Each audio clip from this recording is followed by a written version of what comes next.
Apart from Albanese and Dutton, there was a third person in this contest, and he isn't even an Australian citizen.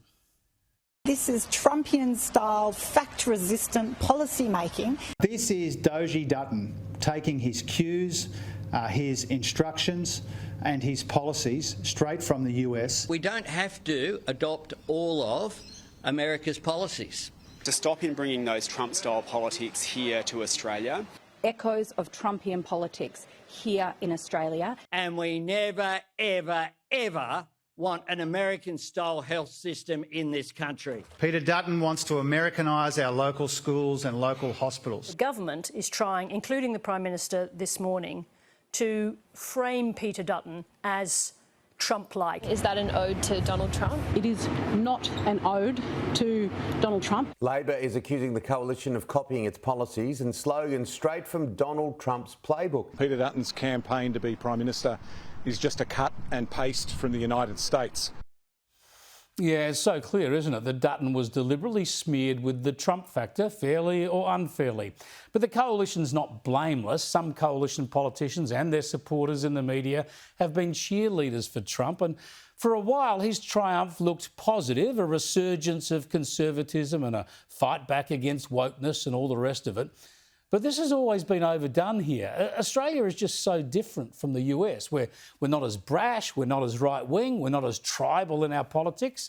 And because US voting is voluntary, their politics is all about energising the base, whereas our politics is almost the opposite. With compulsory voting, it's all about winning the middle ground, appealing to the disengaged. And once Trump blew up at Zelensky in the Oval Office in March and then imposed tariffs on friends and foes alike, the gloss fell off Trump outside America, including in Australia, where undecided voters hated him.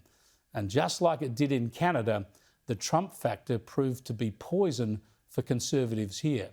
The dive appeared in the polls immediately. This really hurt the coalition. Support plunged, it was an easy hit for Labor, and it put Dutton on the defensive.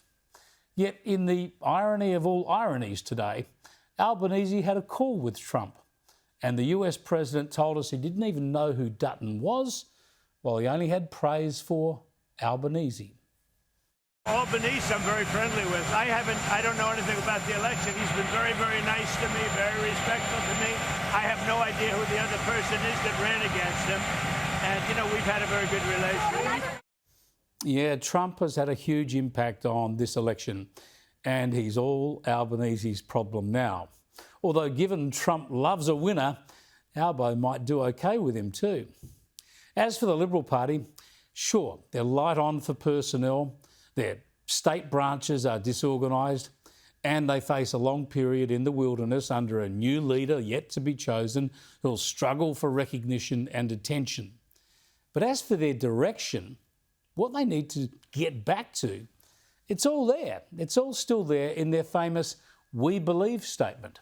The Liberals believe in lean government that minimises interference in our daily lives. They believe in freedom of thought, worship, speech and association, and the importance of family and the role of law and justice, as well as equal opportunity for all Australians. And they believe business and individuals, not government, are the true creators of wealth and employment. These are fundamental. And while Labor makes government ever bigger and more people become dependent upon government, it's no reason for the Liberals to give up.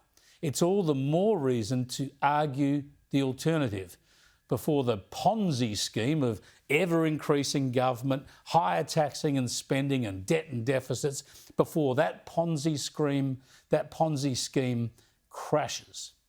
The Liberals need to get cracking already.